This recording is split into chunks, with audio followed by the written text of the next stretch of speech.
مفتی صاحب، نعمان شیخ انڈیا سے سفر میں اگر کسی نے 2 رکعت کی جگہ 4 رکعت فرض پڑھ لی امام کے ساتھ نہیں الگ سے، تو اس کو واپس لوٹانا ہوگا یا فرض نماز ہو جائے گی؟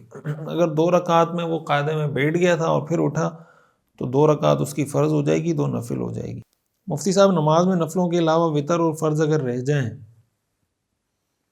یا کچھ رکعتیں رہ جائیں تو میں ان کے سجدوں، جلسوں اور آخری قاعدے میں درود شریف کے بعد دعائیں بھی پڑھتا ہوں۔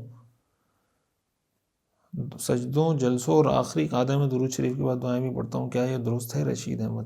دیکھیں، درود شریف کے بعد تو دعا ویسے ہی پڑھی جاتی ہے، وہ تو آپ پڑھیں، اس میں تو کوئی مسئلہ نہیں ہے۔ سجدے میں مزید دعائیں فرض نماز میں نہ کریں، اس کو سبحان ربی الاعلیٰ ہی پڑھیں، باقی جلسے میں آپ بالکل پڑھ سکتے ہیں جو دعائیں ثابت ہیں۔ جناب مفتی صاحب، ہم نے سنا تسبیحات فاطمی کو دائیں ہاتھ پہ پڑھنا صحیح ہے، بائیں ہاتھ پہ پڑھنا مکروہ ہے، یہ بات کہاں تک صحیح ہے؟ اس کے بارے میں رہنمائی فرمائیں۔ محمد بلال، ہزاروی، راولپنڈی۔ دونوں طریقوں سے ٹھیک ہے، دائیں ہاتھ سے بھی پڑھ سکتے ہیں، بائیں سے بھی پڑھ سکتے ہیں، اس میں کوئی حرج کی بات نہیں ہے۔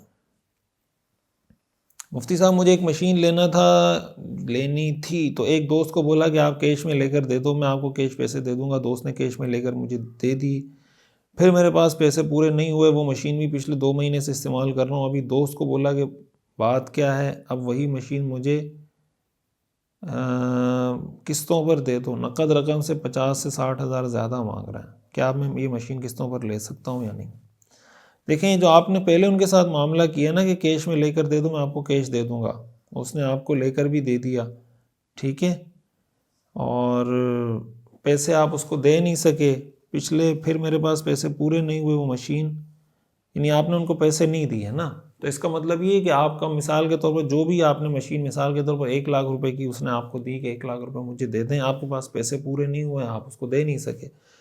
اب چونکہ آپ پیمنٹ کرنے میں دیر ہو گئی ہے تو وہ ابھی آپ سے ڈیمانڈ کر رہا ہے کہ آپ مجھے قسطوں میں دے دیں، تو اس طریقے سے مدت زیادہ ہو جانے کی وجہ سے قرض، یعنی گویا آپ پر اس کا دین لازم ہے کہ آپ نے اس کا دین ادا کرنا تھا، تو مدت کی وجہ سے دین میں اضافہ کرنا کہ اب چونکہ 1 لاکھ دینے تھے آپ وقت پر نہیں دے سکے تو آپ مجھے اب 2 لاکھ دیں گے، یہ تو ٹھیک نہیں ہے۔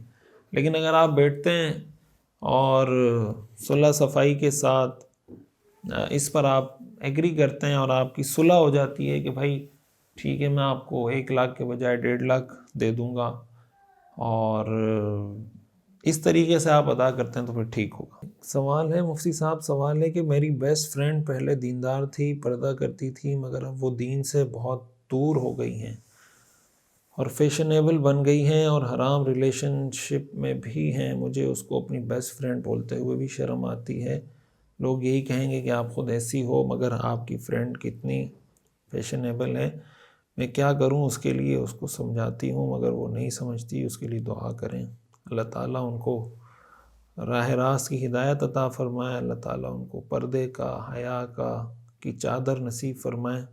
آپ ان کے لیے دعا بھی کریں، کوشش بھی جاری رکھیں، ظاہر ہے کہ آپ کی بیسٹ فرینڈ ہیں تو آپ ان کے ساتھ بے تکلف طریقے سے بات بھی کر سکتی ہیں، تو حکمت کے ساتھ، طریقے کے ساتھ ان کو سمجھانے کا سلسلہ جاری رکھیں، اور مایوس نہیں ہونا چاہیے وقتاً فوقتاً جیسے ملاقات ہوتی ہے، کوشش کرنی چاہیے، اس میں اس طرح کا رویہ بھی نہ ہو کہ سختی ہو جائے تو اس کی وجہ سے وہ متنفر ہو جائے کہ وہ بات ہی نہیں کرتی، میرے سے اس موضوع پہ بات نہیں کرنا، تو طریقے سے سمجھانے کی کوشش کریں، دعائیں بھی کریں، اللہ تعالیٰ ان کو دوبارہ راہ راست کی ہدایت عطا فرمائے۔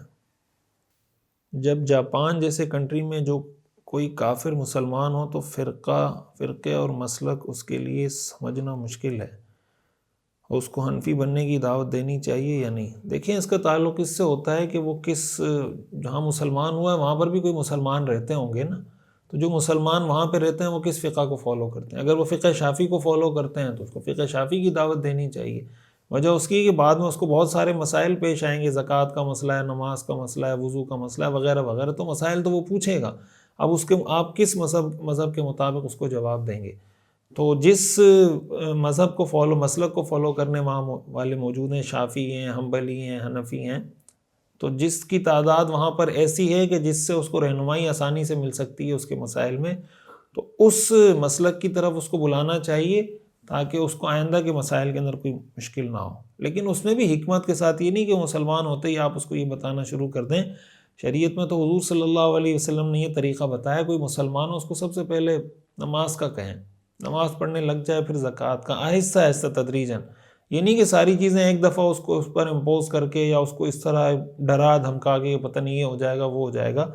یہ حکمت کے بھی خلاف ہے، شریعت میں جو رسول اللہ صلی اللہ علیہ وسلم نے طریقہ بتایا اس کے بھی خلاف ہے. تو آہستہ آہستہ اس کو لے کے چلنا چاہیے. شروع سے ہی آپ اختلافی چیزیں بتانا شروع کر دیں گے یا یہ بتائیں گے کہ یہ اختلاف ہے وہ اختلاف ہے، وہ تو متنفر ہو جائے گا، ہو سکتا ہے اس کو سمجھ ہی نہ آئے، کنفیوز ہو جائے کہ میں کیا کروں. تو شروع میں بنیادی چیزوں کی طرف ہی رکھیں. بھائی نماز فرض ہے، روزہ فرض ہے، حج فرض ہے، زکوٰۃ فرض ہے، ان چیزوں پہ رکھیں. بعد میں جب وہ تھوڑا یوز ٹو ہو جائے، چیزوں کو سمجھنا شروع ہو جائے، تو پھر جو اس ماحول میں جو فقہ رائج ہے اس فقہ کی طرف اس کو لانا چاہیے.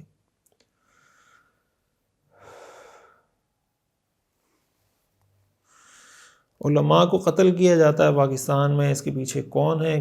کیوں پولیس نے آج تک علماء کے قاتل نہیں پکڑے، جب 9 مئی کے شہری پکڑے زمین کے نیچے سے؟ یہ بات تو ٹھیک ہے کہ ہمارے ہاں علماء کو پاکستان میں بہت بے دردی سے شہید کیا گیا، عوام کو بھی، علماء کو بھی. پھر ہمارے ہاں جس طرح کراچی میں سنیچنگ ہو رہی ہوتی ہے، ڈکیتی ہو رہی ہوتی ہے، بات بات پہ ایک موبائل کی وجہ سے کسی کو قتل کر دیا جاتا ہے، شہید کر دیا جاتا ہے.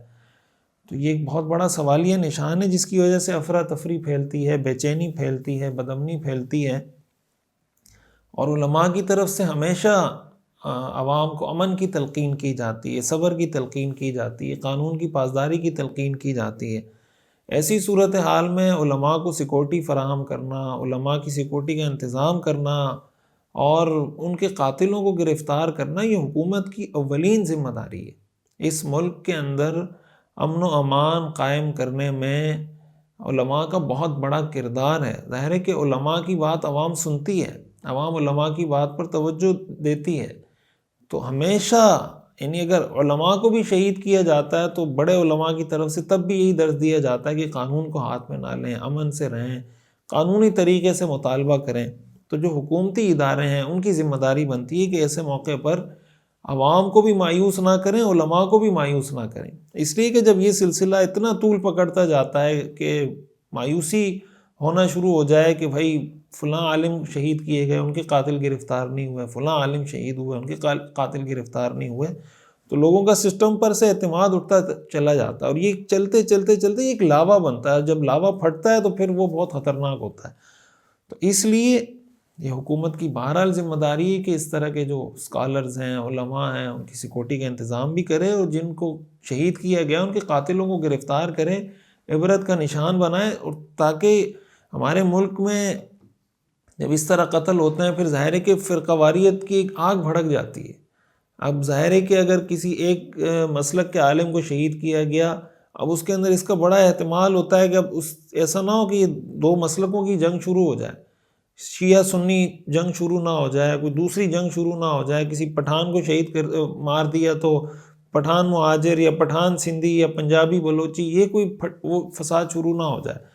یہ جو سلسلہ ہوتا ہے بہت خطرناک ہوتا ہے. اس لیے اس میں سب سے بڑا کردار حکومت کا، ریاست کا ہوتا ہے کہ وہ ان چیزوں کو کنٹرول کریں. مفتی صاحب آپ سے سوال ہے، ایک بندہ نماز پڑھتا ہے، چند دن چھوڑ دیتا ہے، پھر شروع کرتا ہے، کیا وہ انہی کپڑوں میں اگر پاک صاف ہو نماز پڑھ سکتا ہے؟ ہمارے یہاں مشہور ہے جو بندہ نماز شروع کرے غسل کر کے کپڑے تبدیل کرے. نہیں بھائی، غسل کر کے کپڑے تبدیل کرنا ضروری نہیں ہے. اگر کپڑے پاک ہیں تو بس انہی کپڑوں میں وہ 1 سال بھی نماز پڑھ سکتا ہے، کوئی مسئلہ نہیں ہے. کپڑے پاک ہونے چاہیے.